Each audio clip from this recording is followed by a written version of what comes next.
आज सुनते हैं श्रावण सोमवार व्रत कथा। तो एक बार बोलिए प्रेम से शिव जी की जय, माता पार्वती की जय। गांव के बाहर छोटा सा शिव मंदिर था जिसमें एक वृद्ध पुजारी रहते थे। एक दिन एक गरीब माँ अपने नन्हे से बालक को मंदिर के द्वार पर छोड़कर चली गई। बहुत खोजने पर भी पुजारी जी को बालक के परिवार का कुछ भी पता न चला। जब गांव का भी कोई व्यक्ति उस बालक का लालन पालन करने को तैयार न हुआ तो पुजारी जी ने भगवान शिव की इच्छा समझकर उसे अपने पास रख लिया और उसका नाम भोला रख दिया। गांव के श्रद्धालु भक्तों से जो कुछ प्राप्त होता उसी से भगवान शिव का, पुजारी जी का और बालक भोला का किसी तरह गुजारा चलता। यदि किसी दिन कम भी पड़ता तो पुजारी जी बालक और भगवान को भोग लगाकर स्वयं गंगा जल पीकर रह जाते। धीरे धीरे भोला बड़ा होने लगा और अब वह पुजारी जी के कामों में हाथ बटाने लगा।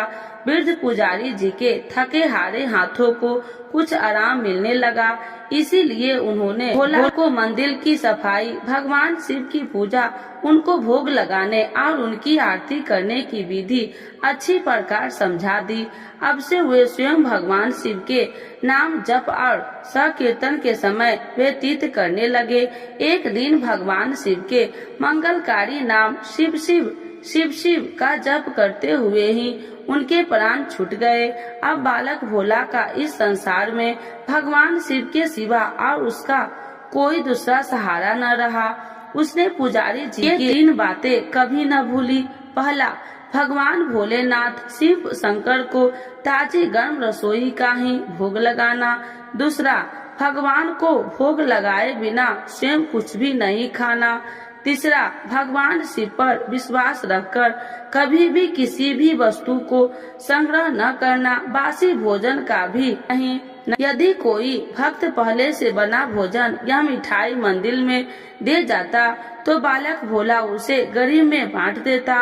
वह ताजी रसोई बनाकर ही भगवान को भोग लगाता, उसके बाद ही स्वयं प्रसाद ग्रहण करता और यदि बचता तो उसे बांट देता। यदि रसोई बनाने को सामग्री न होती तो भोला बाबा और भोला भगत दोनों गंगा जल पीकर ही रह जाते। एक बार बरसात का मौसम आया और 3-4 दिन तक मूसलाधार वर्षा होने से मंदिर में एक भी भक्त नहीं झांका।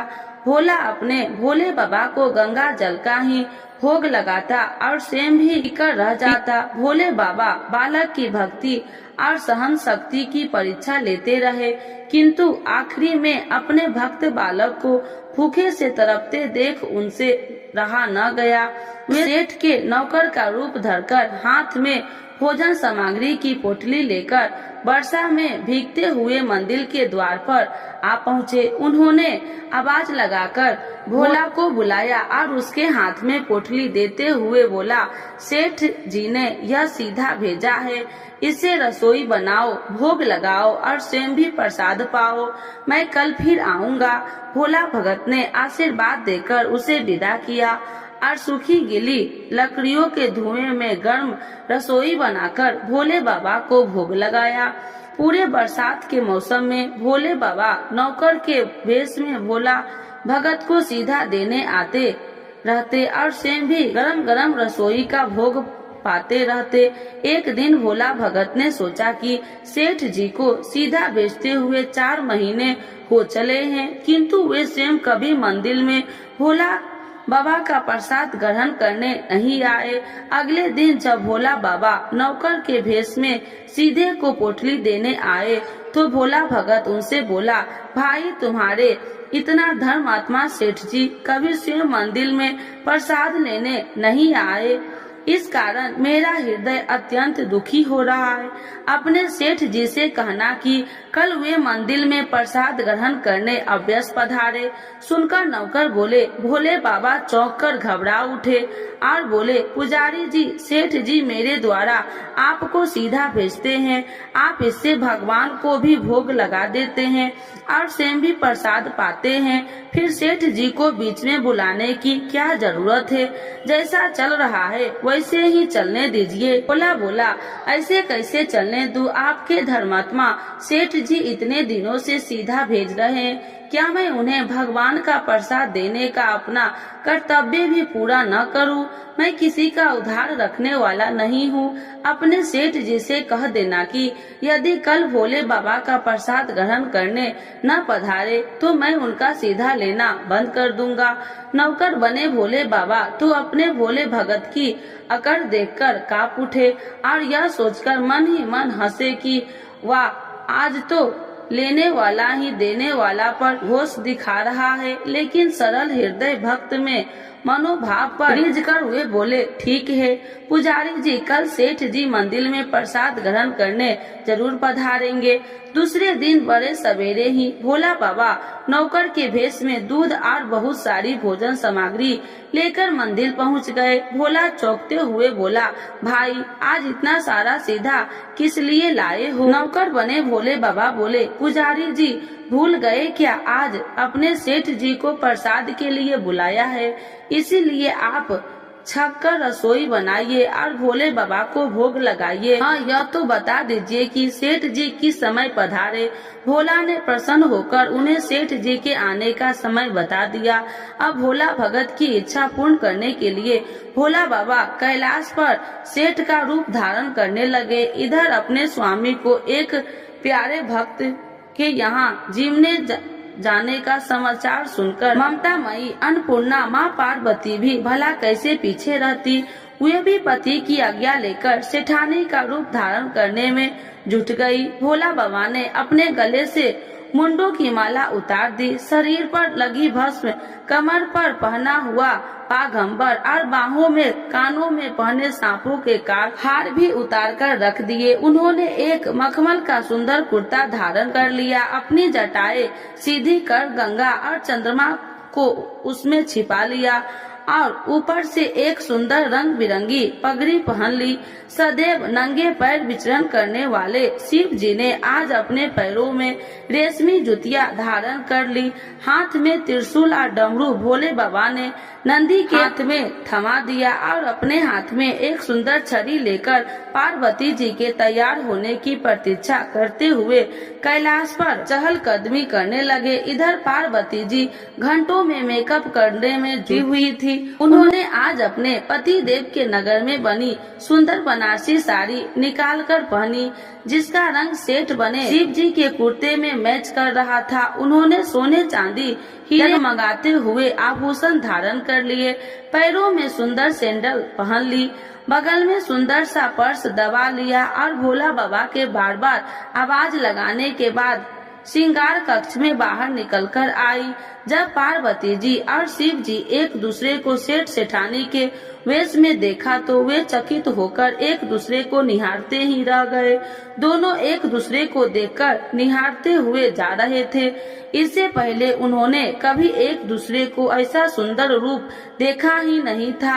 जब भगवान गौरी शंकर सेठानी सेठ का रूप धारण कर कैलाश से अपने भक्तों के यहाँ दावत उड़ाने चले तो गणेश, कार्तिकेय, नंदी, श्रृंगी, ऋषि मुनि देवता गण भी उन्हें देखकर ठग से रह गए। सेठ बने शिव जी अपने हाथ में ली हुई छड़ी को आधा से घुमाते हुए पृथ्वी पर टेकते हुए चल रहे थे और उनके पीछे पीछे बगल में पर्स दबाए अपनी सैंडल से टक टक और पायलों की छन छन की मधुर ध्वनि करती हुई माँ पार्वती सेठानी बनी चल रही थी। इधर भोला भगत आज सुबह से ही सेठानी के स्वागत में भांति भांति के पकवान बनाने में जुटा हुआ था।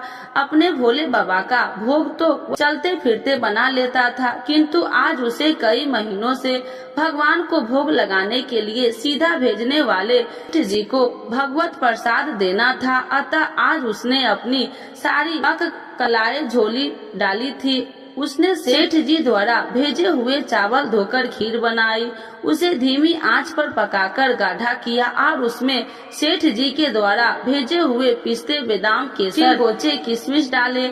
मिर्च और अदरक को कूटकर उसे बजरा, बेसन और गेहूं के आटे में भर भर कर मोटे मोटे मिष्टे टिक्के बनाए। रसोई बनाकर भोला भगत पुनः स्नान करने चला गया ताकि स्वच्छ वस्त्र पहनकर भोले बाबा को भोग लगा सके और सेठ जी को उनका प्रसाद पवा सके। जब भोला भगत स्नान करने लौटा तो देखा सेठ जी प्रसाद ग्रहण करने के लिए स्वयं तो आए हैं, संग में अपनी सेठानी जी को भी लाए हैं।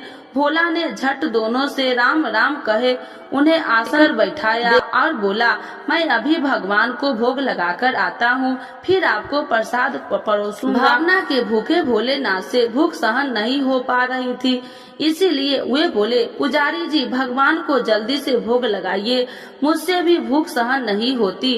भोला भगत बोला, सेठ जी भूख तो मुझे भी बड़े जोर से लग रही है, किंतु मैं अपनी भूख के कारण भगवान को भोग लगाना नहीं भूलता। यदि दुनिया के सारे लोग इसी तरह अपनी भूख के लिए भगवान को भोग लगाना भूल जाए तो भगवान तो भूखे मर जाएंगे। सेठ जी बने भोले बाबा एक पत्तल उठाते हुए बोले, पुजारी जी आप भोग लगाइए, इधर मैं पत्तल परोस लेता हूँ, मुझसे भूख सहन नहीं हो पा रही है।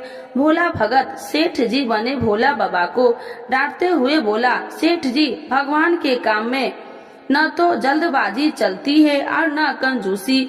मैं जब तक भगवान को भोग नहीं लगा लेता आप रसोई के पास भी नहीं फटक सकते। चुपचाप इधर बैठ जाइए और ओम नमः शिवाय जपते रहिए। मैं अभी आता हूँ और आपको पेट भर भोजन कराता हूँ। सेठ बने शिव जी डांट खाकर चुपचाप अपने आसन पर जा बैठे। सेठानी बनी पार्वती उनकी यह दशा देखकर बड़ी मुश्किलों से अपनी हंसी रोक पाई, लेकिन जैसे ही भोला भगत पत्तल में सामग्री लेकर भगवान को भोग लगाने मंदिर में गया, शिव जी पार्वती को मौन रहने का संकेत करते हुए चुपके चुपके पैर रखते हुए रसोई में पहुंच गए और उन्होंने एक एक व्यंजन उठाकर चखना शुरू कर दिया। भोले बाबा तो प्रसाद को चखते ही चक्के रह गए। खीर में चीनी की जगह नमक भरा हुआ था और सब्जी में चीनी भरी हुई थी।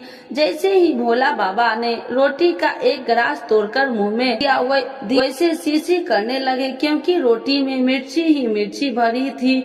वे शीशी करते हुए उल्टे पैर भाग आए और अपने आसन पर जा बैठे।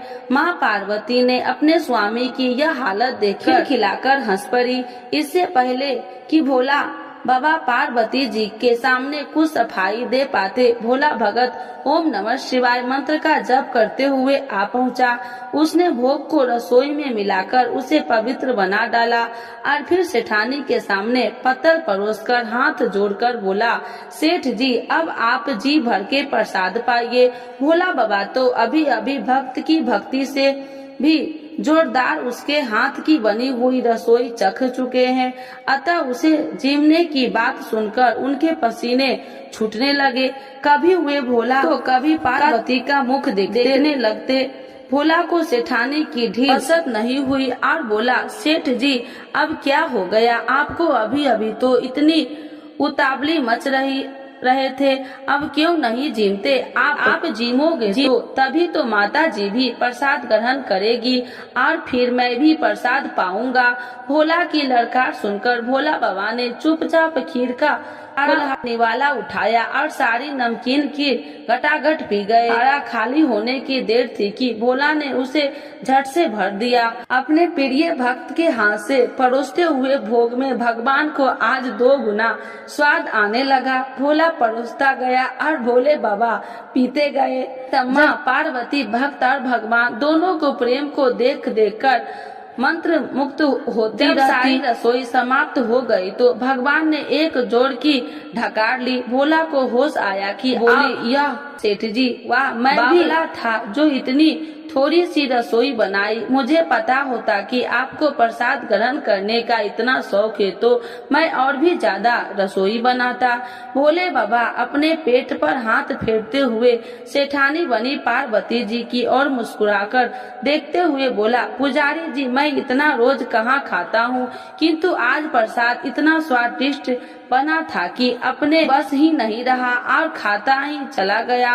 किंतु तभी भोला भक्त ऐसा होकर बोला, सेठ जी वह तो अपने ठीक किया, लेकिन माता जी तो भूखी रह गई। ममता मई पार्वती माँ से भोला का रुआसा मुंह देख नहीं गया। उन्होंने बची हुई खीर की 4 बूंदे अपने कंठ में टपका ली। भोले बाबा द्वारा भोग लगाने से प्रसाद में अद्भुत अलौकिक स्वाद भर गया था। इसी सुगंधित और मीठी खीर चखकर जगत जननी आकंत तृप्त हो गई और उनके तृप्त होने से ही सृष्टि की प्रत्येक प्राणी तृप्त हो गई।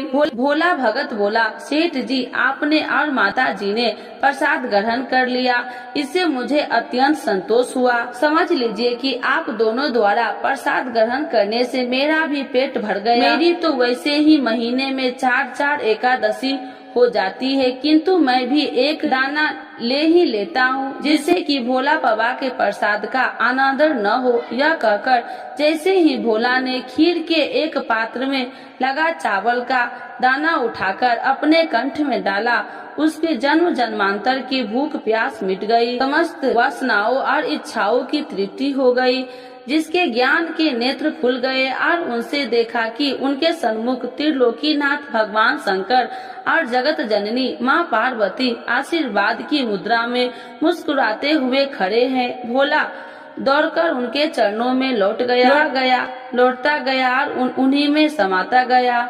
हर हर महादेव, जय माता जी।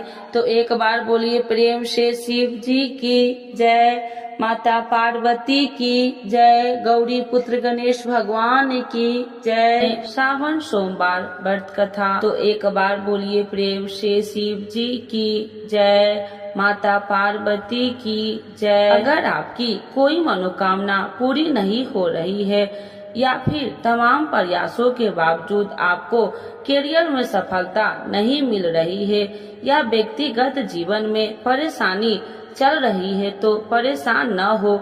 इस बार सावन सोमवार का व्रत करें और व्रत कथा सुने। मान्यता है कि सावन सोमवार के दिन व्रत रखकर इस कथा का पाठ करने या सुनने से मनचाही मुरादें पूरी हो जाती है। कथा के अनुसार एक समय की बात है, एक साहूकार था जो भगवान शिव का अनन्य भक्त था। उसके पास धन्य धान्य की कोई कमी नहीं थी, लेकिन उसके कोई संतान नहीं थी। इसी कामना को लेकर वह रोज शिव जी के मंदिर जाकर दीपक जलाया करता था। उसके इस भक्ति भाव को देखकर एक दिन माता पार्वती ने शिव जी से कहा, हे प्रभु, यह साहूकार आपका अनन्य भक्त है, इसे संतान का कष्ट है, आपको इसकी मदद करनी चाहिए। पार्वती जी की इच्छा सुनकर भगवान शिव ने कहा कि हे पार्वती, इस संसार में हर प्राणी को उसके कर्मों का फल मिलता है और जिसके भाग्य में जो हो उसे भोगना ही पड़ता है। लेकिन पार्वती जी ने साहूकार की भक्ति का मान रखने के लिए उसकी मनोकामना पूर्ण करने की इच्छा जताई। माता पार्वती के आग्रह पर शिव जी ने साहूकार को पुत्र प्राप्ति का वरदान तो दिया, लेकिन साथ ही यह भी कहा कि उसके बालक की आयु केवल 12 वर्ष होगी। माता पार्वती और भगवान शिव की बातचीत को साहूकार सुन रहा था। उसे न तो इस बात की खुशी थी और न ही दुख। वह पहले की भांति शिव जी की पूजा करता रहा। कुछ समय के बाद साहूकार के घर एक पुत्र का जन्म हुआ। वह बालक 11 वर्ष का हुआ तो उसे पढ़ने के लिए काशी भेज दिया गया। साहूकार ने पुत्र के मामा को बुलाकर उसे बहुत सारा धन दिया और कहा कि तुम इस बालक को काशी विद्या प्राप्ति के लिए ले जाओ और मार्ग में यज्ञ कराना। जहाँ भी यज्ञ कराओ वहाँ ब्राह्मणों को भोजन कराते और दक्षिणा देते हुए जाना। दोनों मामा भतीजा इसी तरह यज्ञ कराते और ब्राह्मणों को दान दक्षिणा देते काशी की ओर चल पड़े। रात में एक नगर पड़ा जहाँ नगर के राजा की कन्या का विवाह था, लेकिन उस राजकुमार से उसका विवाह होने वाला था। वह एक आंख से कन्हा था। राजकुमार के पिता ने अपने पुत्र के कन्हा होने की बात को छुपाने के लिए एक चाल सोची। साहूकार के पुत्र को देखकर उसके मन में एक विचार आया। उसने सोचा क्यों न इस बालक को दूल्हा बनाकर राजकुमारी से विवाह करा दूं। विवाह के बाद इसको धन देकर विदा कर दूंगा और राजकुमारी को अपने घर जाऊंगा। लड़के को दूल्हे के वस्त्र पहनाकर राजकुमारी से विवाह कर दिया। लेकिन साहूकार का पुत्र ईमानदार था, उसे यह बात अन्याय संगत नहीं लगी। उसने अवसर पाकर राजकुमारी की चुनरी के पल्ले पर लिखा कि तुम्हारा विवाह तो मेरे साथ हुआ है, लेकिन जिस राजकुमार के संग तुम्हें भेजा जाएगा वह एक आंख से कन्हा है। मैं तो काशी पढ़ने जा रहा हूँ। जब राजकुमारी ने चुनरी पर लिखी बातें पढ़ी तो उसने अपने माता पिता को यह बात बताई। राजा ने अपनी पुत्री को विदा नहीं किया, जिससे बारात वापस चली गई। दूसरी ओर साहूकार का लड़का और उसका मामा काशी पहुँचे और वहाँ जाकर उन्होंने यज्ञ किया। जिस दिन लड़के की आयु 12 साल की हुई उसी दिन यज्ञ रखा गया। लड़के ने अपने मामा से कहा कि मेरी तबीयत कुछ ठीक नहीं है। मामा ने कहा तू अंदर जाकर सो जाओ। शिव जी के वरदान अनुसार कुछ ही देर में उस लड़के के प्राण निकल गए। मृत भांजे को देख उसके मामा ने विलाप शुरू किया।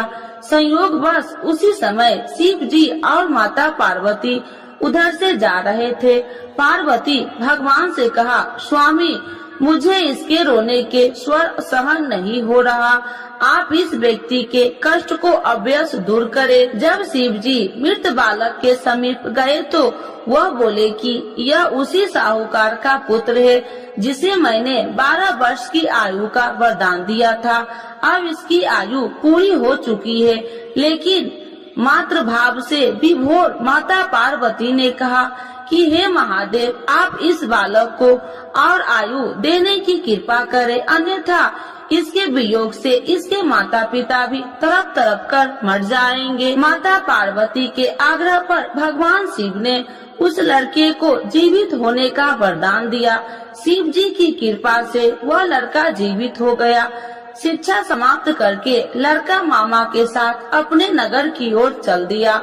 दोनों चलते हुए उसी नगर में पहुंचा जहां उसका विवाह हुआ था। उस नगर में भी उन्होंने यज्ञ का आयोजन किया। उस लड़के के ससुर ने उसे पहचान लिया और महल में ले जाकर उसकी खातिरदारी की और अपनी पुत्री को विदा किया। इधर साहूकार और उसकी पत्नी भूखे प्यासे रहकर बेटे की प्रतीक्षा कर रहे थे।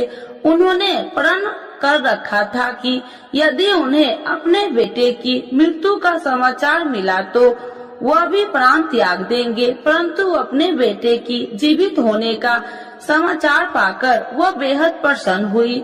उसी रात भगवान शिव ने व्यापारी के स्वप्न में आकर कहा, हे श्रेष्ठ, मैंने तेरे सोमवार के व्रत करने और व्रत कथा सुनने से प्रसन्न होकर तेरे पुत्र की लंबी आयु प्रदान की है। इसी प्रकार जो कोई सोमवार व्रत करता है या कथा सुनता है और पढ़ता है उसके सभी दुख दूर होते हैं और समस्त मनोकामनाएं पूर्ण होते हैं। तो एक बार बोलिए प्रेम से शिव जी की जय, माता पार्वती की जय।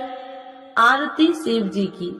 ओम जय शिव ओमकारा, स्वामी जय शिव ओमकारा, ब्रह्मा विष्णु सदा शिव अर्धांगी धारा। ओम जय शिव ओमकारा, एकानन चतुरानन पंचानन राजे, स्वामी पंचानन राजे, हंसासन गरुड़ासन विश्वाहन साजे। ओम जय शिव ओमकारा, दो भुज चार चतुर्भुज, 10 भुज अति सोहे, स्वामी 10 भुज अति सोहे, त्रिगुणी रूपिणी रखिते, तिरुबन जन मोहे। ओम जय शिव ओमकारा, अच्छी माला बनी माला, मुंडी माला धारी, स्वामी मुंडी माला धारी, तिरुपुरारी कंसारी, करी माला धारी। ओम जय शिव ओमकारा, श्वेतांबर पीतांबर बाघांबर अंगे, स्वामी बाघांबर अंगे, सनिकादिकी गरुणादिकी भूतादिकी संगे। ओम जय शिव ओमकारा, करके मध्य कमंडल चक्र त्रिशूलधारी, स्वामी चक्र त्रिशूलधारी, सुखकारी दुखिहारी, जगे पालनकारी। ओम जय शिव ओमकारा, ब्रह्मा विष्णु सदा शिव जानति अविवेका, स्वामी जानति अविवेका, मधु कैटभि दो मारे, सुर भयहीन करे।